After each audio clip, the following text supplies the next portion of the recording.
Écoute-moi, Kino.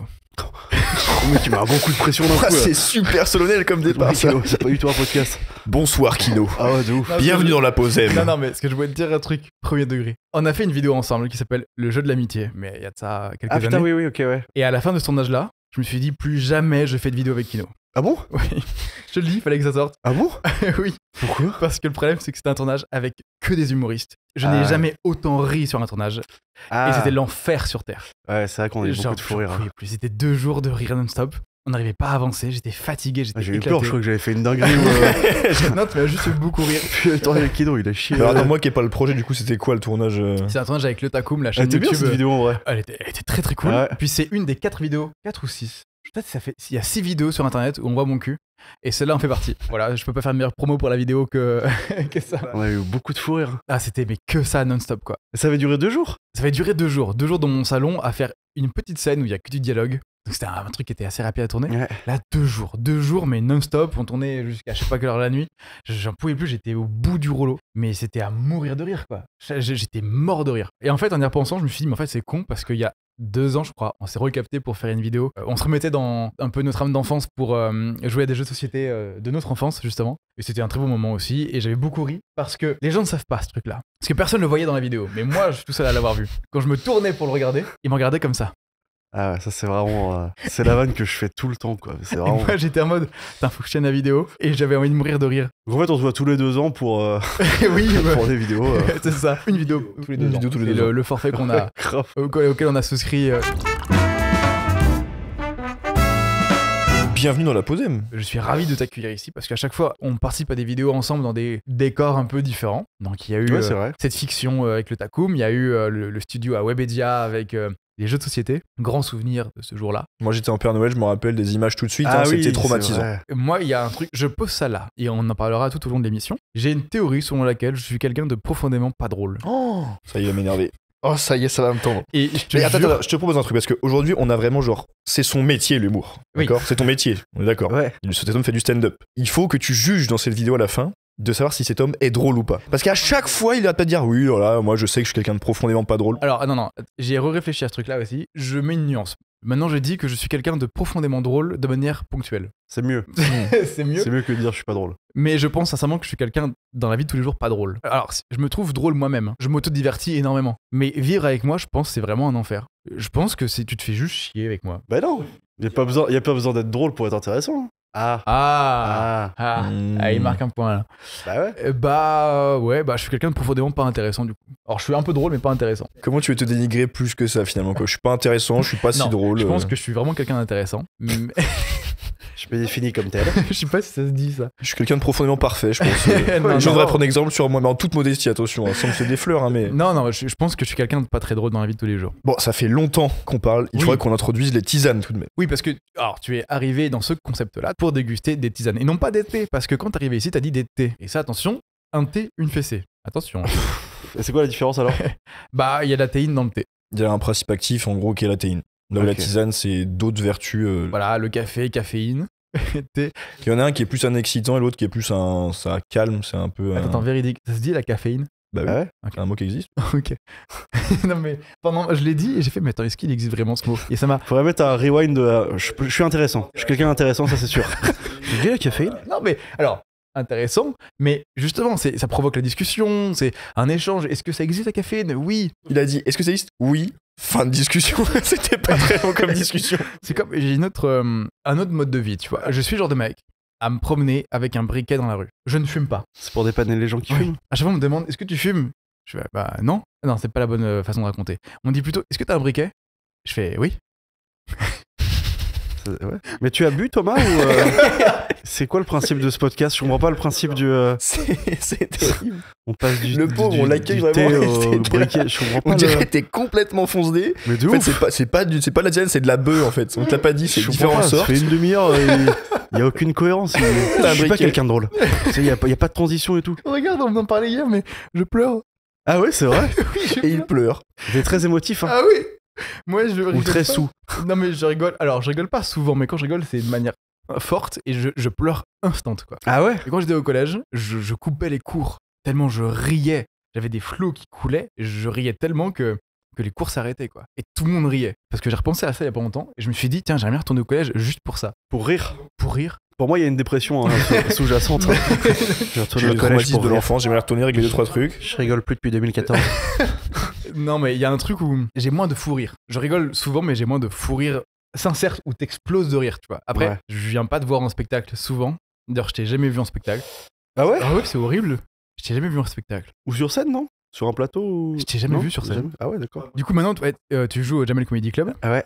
Et donc, ça fait quoi? Ça fait 1 an? Ça va faire 3 ans là. 3 ans. Ouais. En 3 ans, j'abuse. Je suis pas venu une seule fois te voir en 3 ans. Bah oui, mais il y a des invites en plus. Ah bon? Bah bien sûr. Où? Bah avec moi. Ah oui, c'est vrai.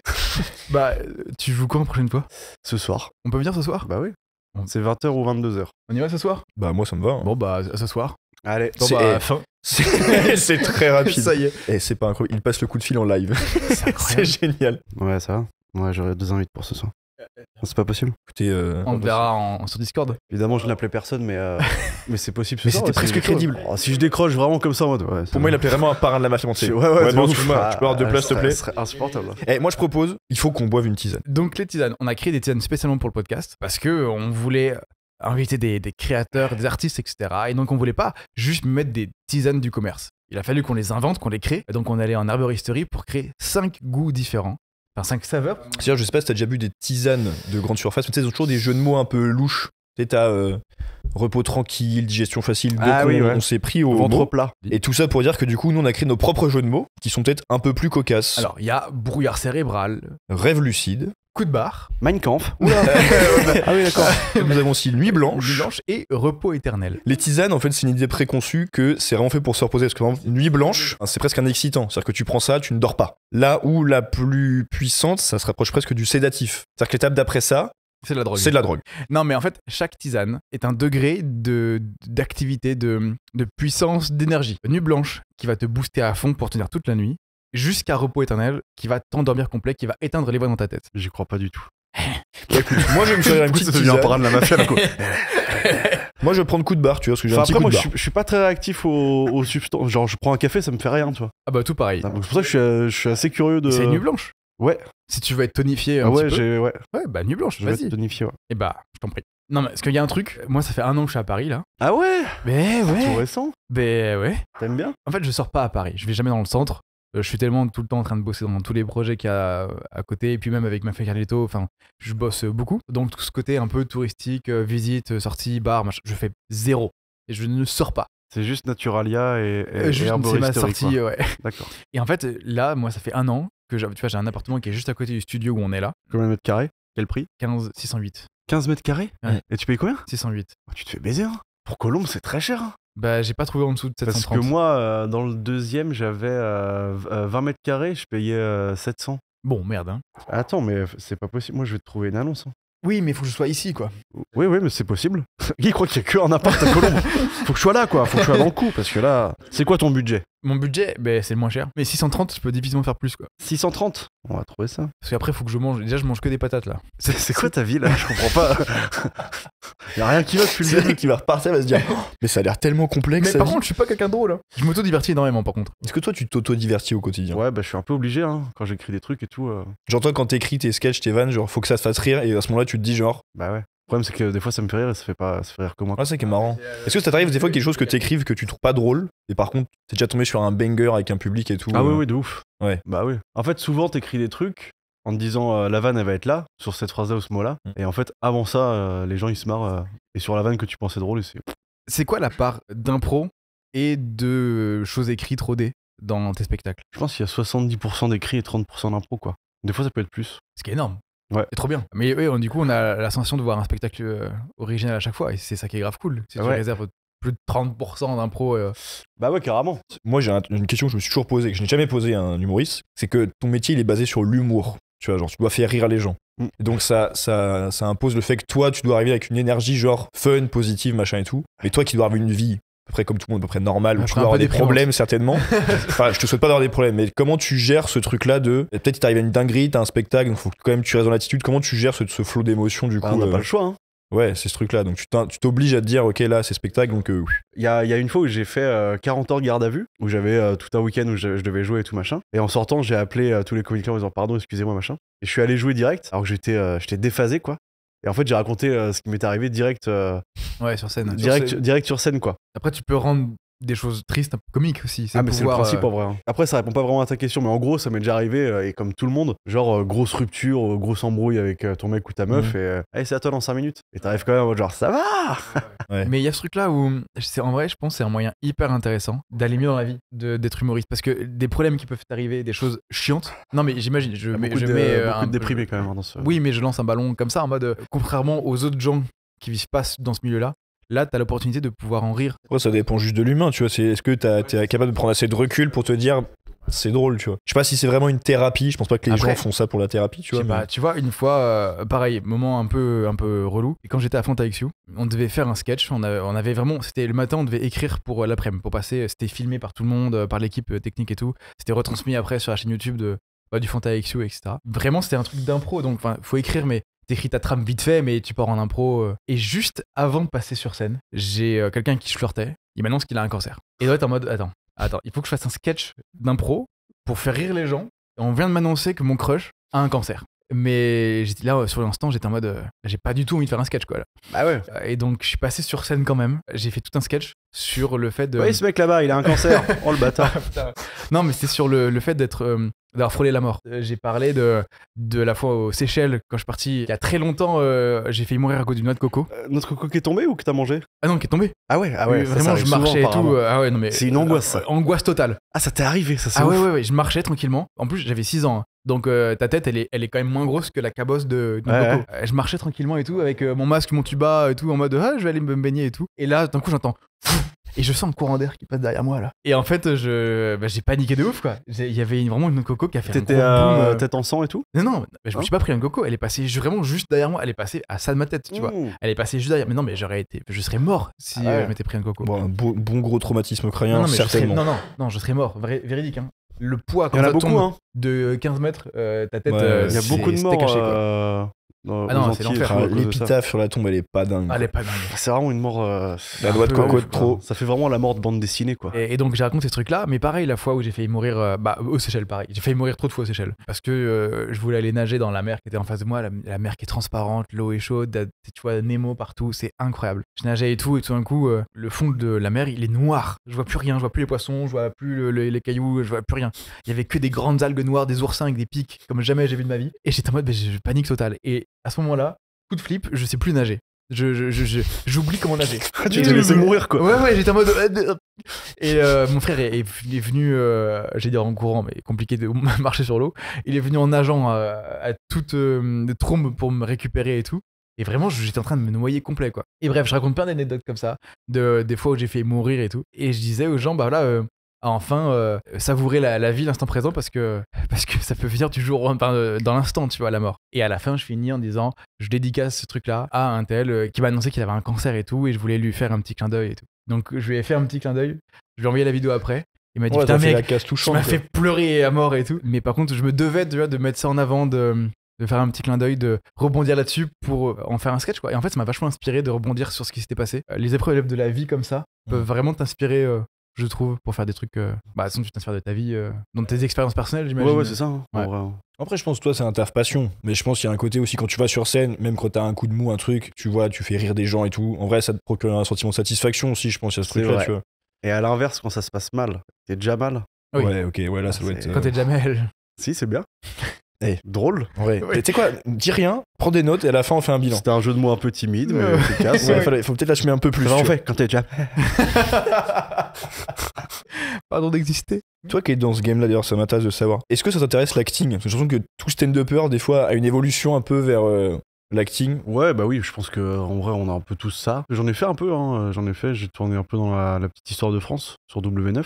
Je faisais un esclave. Ah, mais je t'ai vu. T'étais habillé en habit en peau. Vraiment, il était habillé en peau, quoi. Habillé en peau. Ouais. Ah oui, ok, en peau d'animaux. En peau d'animaux. C'était un truc un peu comme scène de ménage ou un truc comme ça, non? Respecte-moi, toi.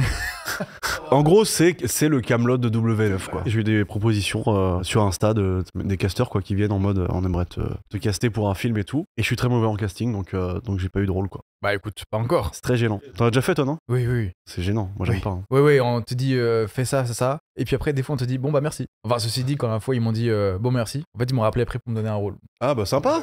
C'est quoi le rôle? Bon, c'était un petit truc sur W9. C'est vrai? Non.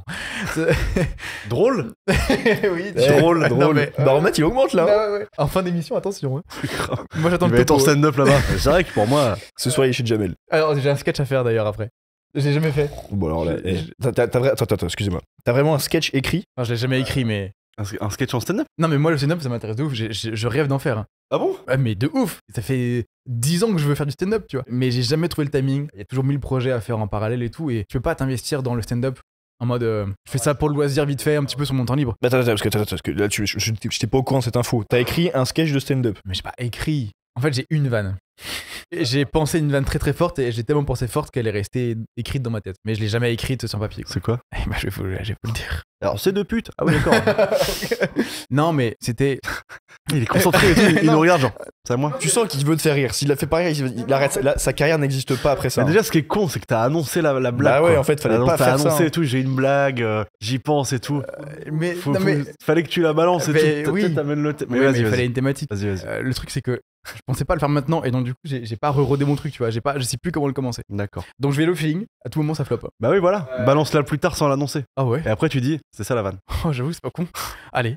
Bon bah on continue. Je dirai ma vanne quand elle sortira. Tu sais qu'il y a des gens maintenant qui se servent plus de Google pour faire des recherches, mais de TikTok, mec. En fait, c'est devenu un moteur de recherche parce que en fait, les gens, ils veulent un restaurant, ils vont chercher sur TikTok, ils veulent aller quelque part, un lieu, ils regardent sur TikTok. En fait, c'est devenu un Google le truc. Ouais mais c'est un Google de Gogol. Moi je vais pas critiquer parce que Ah ouais? bah non parce qu'il y a plein de gens qui sont abonnés à ces chaînes YouTube qui sont sur TikTok donc j'ai pas envie de les... Non mais on parle pas de quelqu'un en particulier mais je veux dire sur TikTok ça peut pas être un moteur de recherche. Non mais c'est Tellement Bah, en fait, regarde, tu veux un restaurant, tu vas sur Google, t'as juste des avis, t'as des avis de gens prom dog. Alors que là, TikTok, bah t'as un jeune, un mec un peu lifestyle qui va au resto, tu vois les plats, et en fait, tu vois plus à quoi ça ressemble concrètement, Ah, tu mais vois. il suffit que le gars il soit sponsor par le resto et la vie il est tronqué. En Après, c'est là où c'est tronqué, tu vois, c'est Ah pas ouais, parfait, ouais. hein, je suis pas en train de le fait. défendre, mais Mon c'est vrai resto que. c'est Google et je regarde 16 avis. Mais là il y a une génération de Google qui arrive hein, de toute façon. Il y a pas de Je veux secret, pas hein. rentrer dans ce Ah débat si, là. moi je rentre dedans. Après, moi, je suis carrément d'accord avec toi. Moi je suis plus nuancé. Il y a la théorie hein, de TikTok. C'est la meilleure arme du monde si c'est si Ah c'est bah, c'est de avéré, la- quoi. en fait, pour moi, c'est de la manipulation de masse, mais en de mode ouf. légal, tu vois, c'est on va génial. abrutir Hein. toute une population. Je sais pas, il y a aussi dans toutes les créations, t'as du bien et du mal. Pour moi, j'y vais en tant que créateur, tu vois, je propose du contenu où j'essaie de mettre en avant la création, l'originalité, etc. Tu vois, je vais te dire un truc paradoxal. Tu dis qu'on crée une génération de baisers.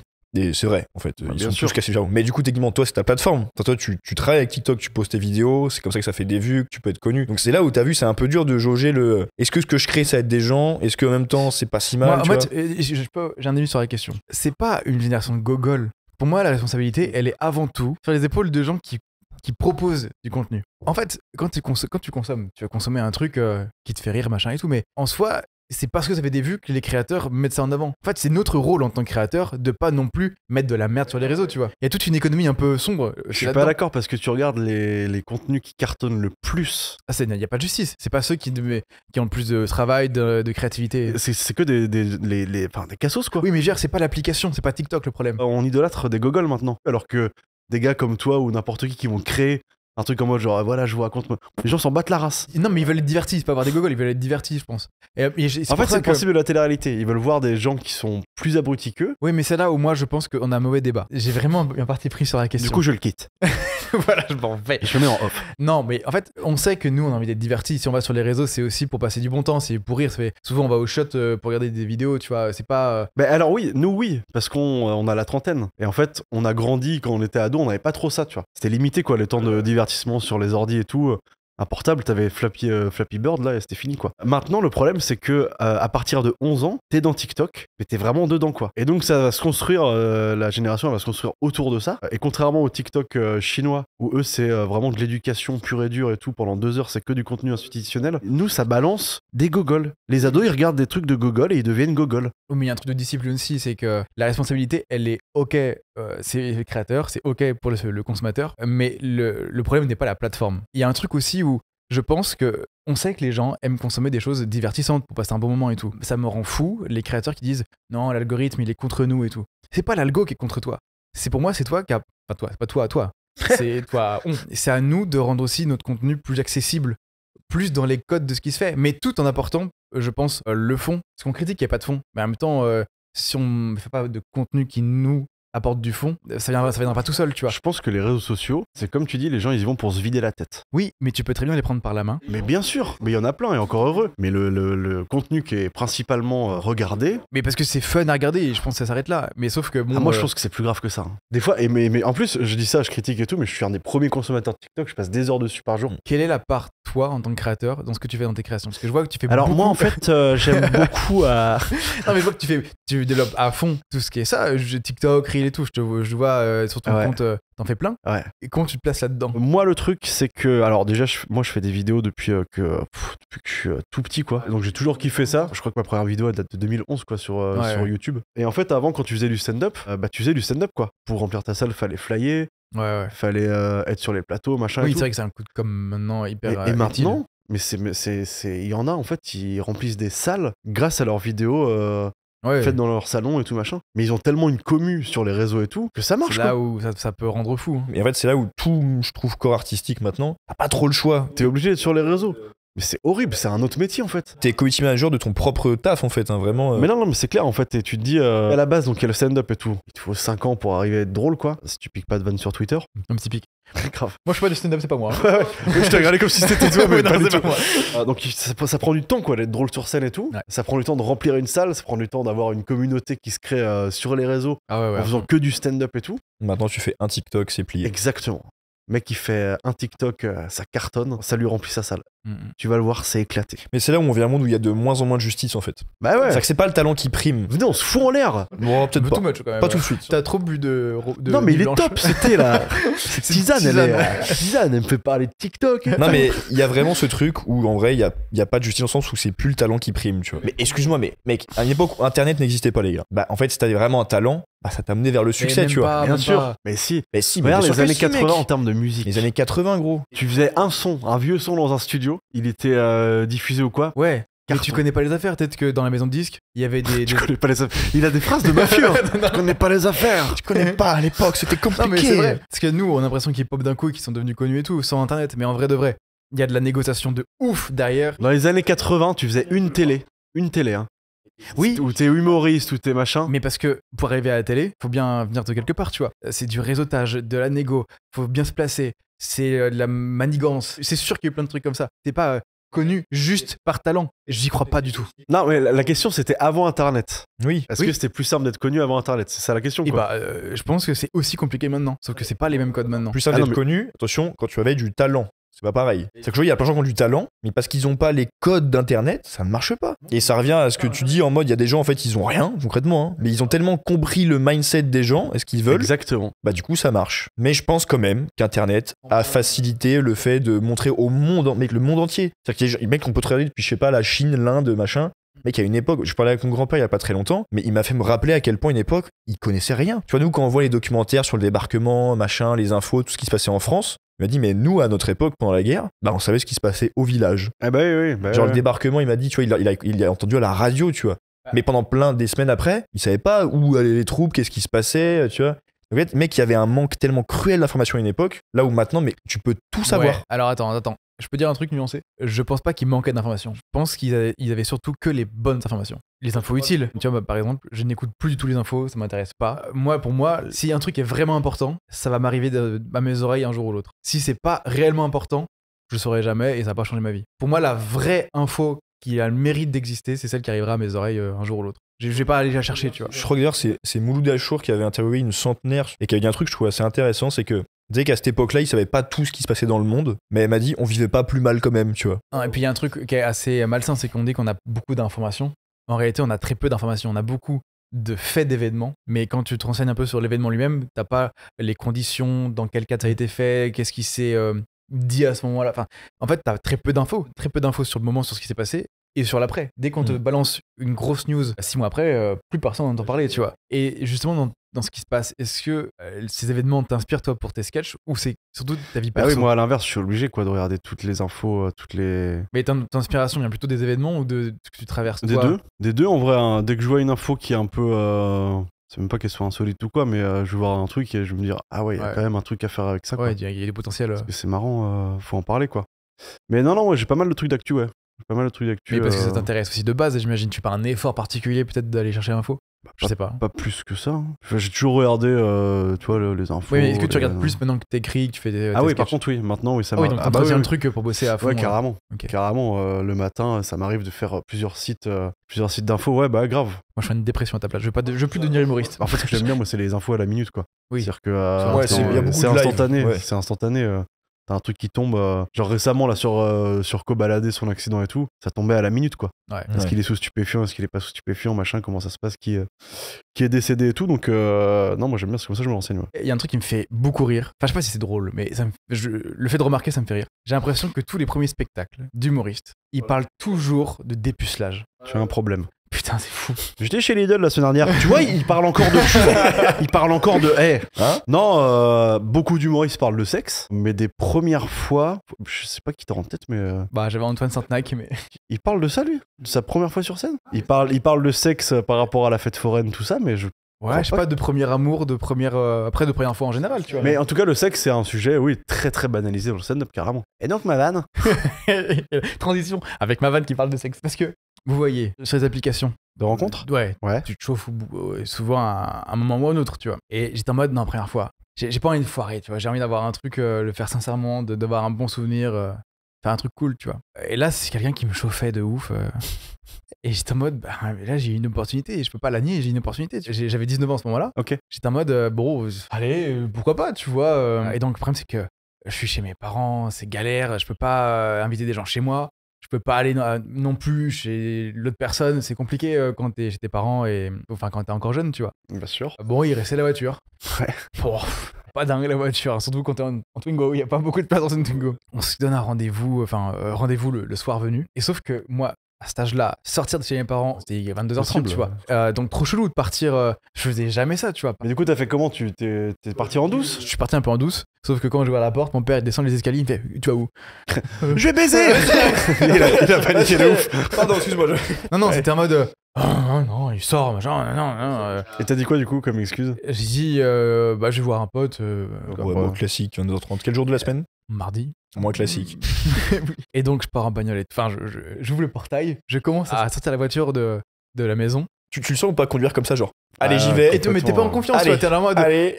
Déjà, je pars pas de manière sereine. Je suis en état de stress, de ouf. Ouais, t'es pas dans l'excitation Non, du tout. pas quoi. du tout, Ouais. pas du tout. En plus, tu sais que c'était un rendez-vous pour baiser, donc du coup, il y a un truc un peu chelou où il y a pas vraiment de magie dans le truc. Ah, quand il y a une attente, c'est souvent. Ah ouais, non, souvent ça, surtout pour une première fois, tu vois. Et donc, je commence à sortir et tout, et là, c'est bizarre, et je me dis, putain, le lampadaire n'est pas allumé, il y a pas de lumière, du coup, je vois pas ce que je fais. Et donc, je fais marche arrière, et d'un coup, paf! Je fais, oh putain. Oh, putain. J'ai tué la personne que je devais baiser. Oh, merde. Bon, ouais, est-ce que c'est vraiment grave? Un peu. La pire histoire de première fois, quoi. Là, ça fait pas, fait genre, ah putain. Et en fait, il y a le voisin d'en face qui recevait quelqu'un et son invité, il s'est garé devant notre portail. Et je l'ai pas vu. Le lampadaire, il marchait pas. Ok. Et donc, j'ai foncé dans la voiture, j'ai niqué la voiture que j'avais déjà et j'ai niqué sa portière conducteur, tu vois, elle était complètement enfoncée, quoi. J'étais en mode putain, mais. Mais attends, t'avais les phares et tout, et t'as pas vu la voiture qui était Elle garée. marche arrière. Elle en marche arrière. Moi, je sors de chez moi, je connais chez moi, tu vois. Il y a un truc d'habitude. fait. Ouais, Il y a- tu te dis jamais, mec. En plus, c'est un portail où c'est pas c'est une pas place un de parking, parking. c'est un lotissement, tu vois. Et donc, il y a ça. Sauf que moi, j'étais en mode putain, mais j'ai un rendez-vous. Je suis à la bourre. Il faut que j'aille. J'ai pas le temps d'aller appeler le voisin pour dire j'ai foncé dedans, tu vois. Et du coup, je prends un papier et je laisse un papier sur le pare-brise et je dis je suis désolé. Je suis rentré dans ta voiture, mais je n'ai pas pour très longtemps, je reviens très vite. Moi, je dis ça. C'est Déjà- la pire histoire de première fois, quoi. Oui, c'est. C'est-à-dire que déjà de base t'es stressé et pendant ouais. que tu vas faire ce que t'as à faire, Je pense à la voiture, à l'accident. tu penses à l'assurance, tu vas être tout là, Ah là. ouais. C'est atroce. C'est Ouais, atroce. non, mais c'était terrible, oui. Le seul truc que j'ai pénétré, c'est une voiture pour l'instant. Et donc, je pars là-dedans en état de stress et compagnie, et j'arrive sur le parking, etc. Et je suis en mode stress et tout. Ah, rendez-vous parking. Sur un parking, vraiment. Oh, mais c'est pas une première fois, c'est un échange de Ah, c'était. c'est un échange c'est un de truc drogue de et drogue, d'argent ça. là. C'est un truc trop C'est un bizarre. deal. Mais j'ai pas de très bon souvenir de cette première fois. Non, bah là, Franchement, là, tu l'aurais pas dit, on aurait compris. Hein. Alors là. Et en plus, c'est pas fini. Parce que donc, je rencontre quelqu'un et tout, et en discutant, je me rends compte que c'est le frère d'une meuf que je voulais pécho. Attends, ça allait trop vite là. Attends. Au lycée, il y Ouais. avait une meuf que je voulais pécho. Cette meuf-là, je crush de ouf, in love dessus, quoi. Ok. Et en fait, je me retrouve à dater son grand frère. Mais la meuf est pas au courant que son frère aime les mecs. Et donc, moi, je dois tenir un secret derrière. Et t'étais proche de la meuf et tout? Ah ouais, je la voyais tous les jours dans le bus et tout. Mais quand tu parlais sur l'appli de rencontre, Je savais pas. T'as que le prénom. Et qu'est-ce que tu veux savoir? Je peux pas faire les liens de y avait famille, pas tu de vois. photo ni rien. Bah, la famille, il y avait pas la meuf en photo, Je sais tu pas, vois. mais quand je suis sur Tinder, je peux me dire genre, Ouais, ça je c'est suis- mon bah, père, bah oui, voilà, il y a bah ma oui, mère je qui est suis- juste je suis là. con, je suis con en fait. Bah oui. Et du coup, je prends conscience de ça. Je suis en mode putain, il se passe trop de dingueries là. Il y a trop de trucs à gérer dans ma tête. Mais c'est une journée atroce. Ouais, Mais non. t'as fini par baiser, rassure-moi. Et donc j'ai baisé, j'ai chialé horrible. Tu vois un bouchon de champagne que tu essayes de remettre dans la bouteille, ça rentre pas. Tu veux, tu l'enfonces, ça ne rentre pas. C'était vraiment. Bah là, il y a plus de podcast là.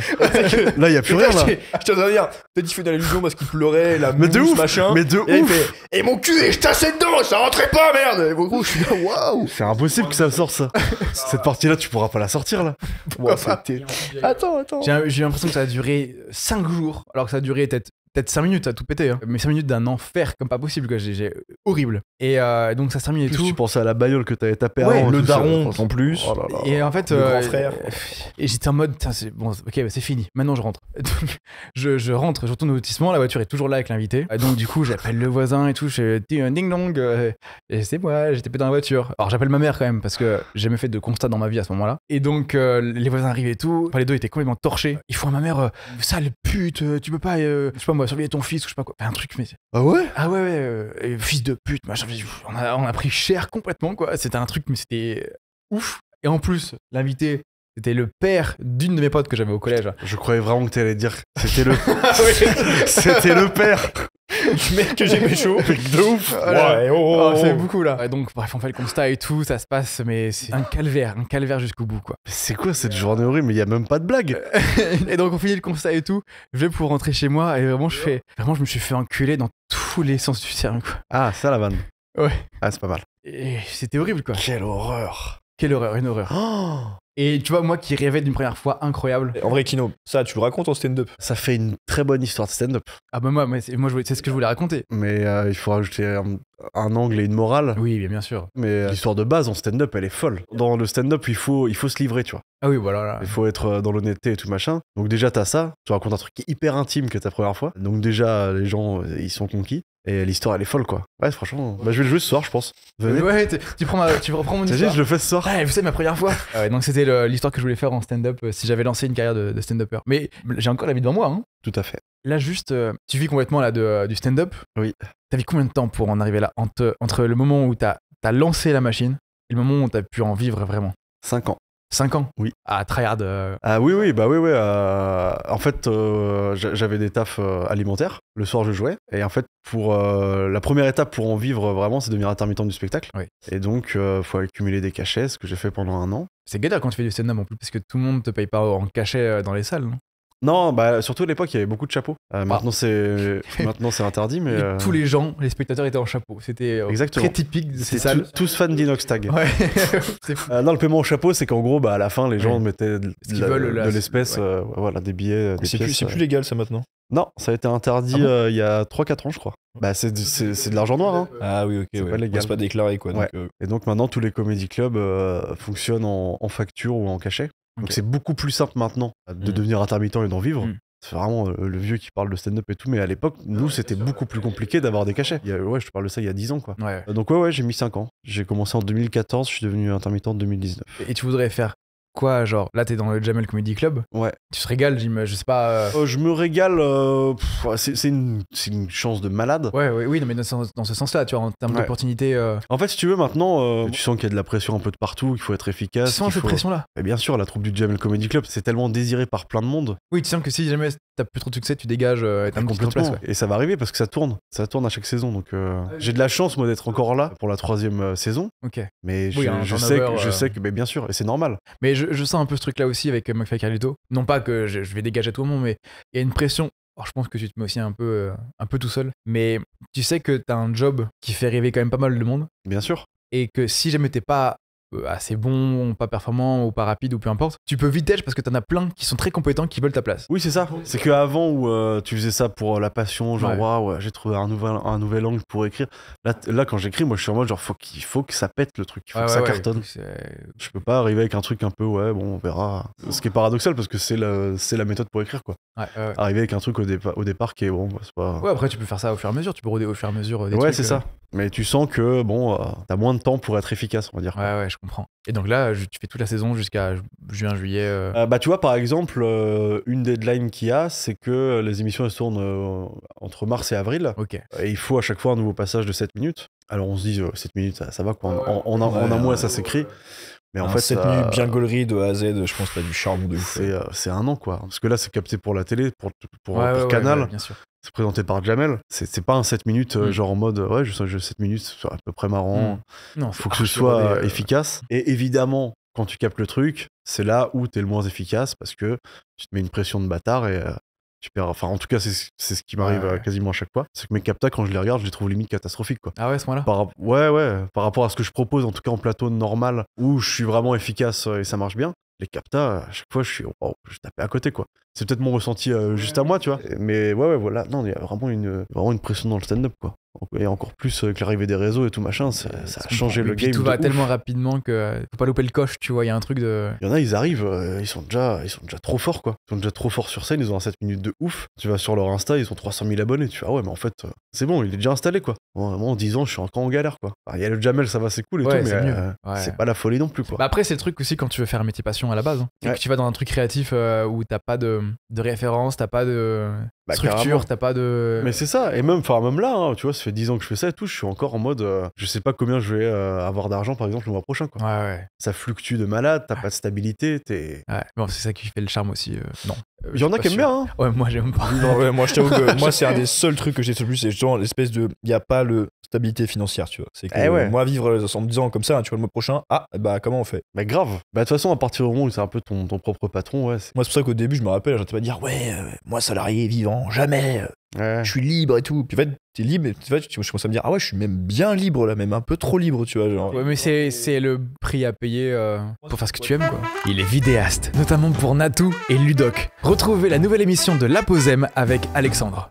Juste là.